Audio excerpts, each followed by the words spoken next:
2025 के बिहार विधानसभा चुनाव में शराबबंदी एक मुद्दा बनते नजर आ रहा है। जन स्वराज पार्टी के संस्थापक प्रशांत किशोर ने सरकार बनने के 1 घंटे बाद ही शराब से बैन हटाने के खुले ऐलान किए थे, जिसके बाद अब विकासशील इंसान पार्टी के नेता मुकेश साहनी ने भी इसी दिशा में बात की और बयान दिए।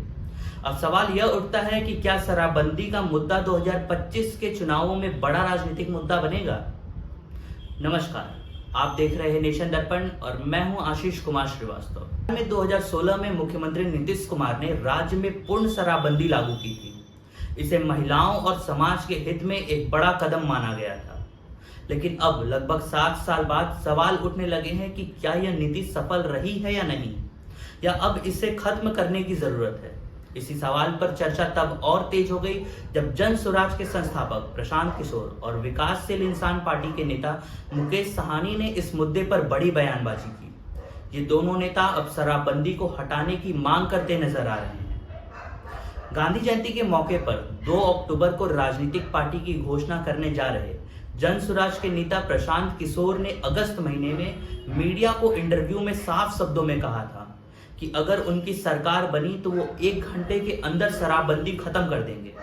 उनका कहना है कि महात्मा गांधी ने कभी शराबबंदी के लिए कानून बनाने की बात की ही नहीं थी।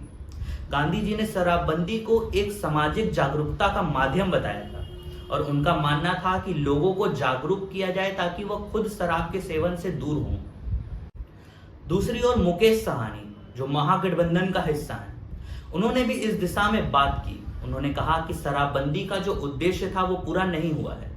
उनके मुताबिक आज घर घर में शराब की होम डिलीवरी हो रही है और ये इस नीति की असफलता को दर्शाता है। उनका कहना है कि अगर उनकी पार्टी सत्ता में आती है तो वो इस नीति की समीक्षा करेंगे और वो जनता के बीच जाएंगे, सर्वे करेंगे और फिर देखेंगे कि क्या जनता और राज्य के हित में क्या बेहतर है। इन बयानों से साफ है कि बिहार की राजनीति में शराबबंदी अब बड़ा चुनावी मुद्दा बनते नजर आ रहा है। प्रशांत किशोर और मुकेश साहनी की इस पर खुली चुनौती से नीतीश कुमार और महागठबंधन की सरकार पर दबाव बढ़ते नजर आ रहा है। दिलचस्प बात यह है कि अब तक विपक्ष ने भी शराबबंदी को हटाने की बात नहीं की थी, लेकिन अब प्रशांत किशोर और मुकेश साहनी के बयानों के बाद इस मुद्दे पर बहस और भी तेज हो गई है। साथ ही मुकेश साहनी ने मुख्यमंत्री नीतीश कुमार को लेकर भी बड़ा बयान दिया।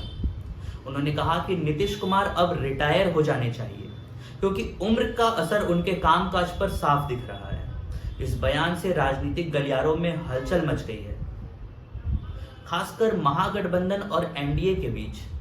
मुकेश साहनी के इस बयान से तेजस्वी यादव को जरूर राहत मिलेगी, क्योंकि कुछ समय से यह अटकलें थी कि साहनी एनडीए में शामिल हो सकते हैं, लेकिन उनके इस बयान से यह साफ हो गया कि वह अभी भी महागठबंधन के साथ बने हुए हैं। अब सवाल यह है कि क्या बिहार की जनता शराबबंदी को हटाने के पक्ष में होगी या फिर नीतीश कुमार की इस नीति को समर्थन मिलेगा।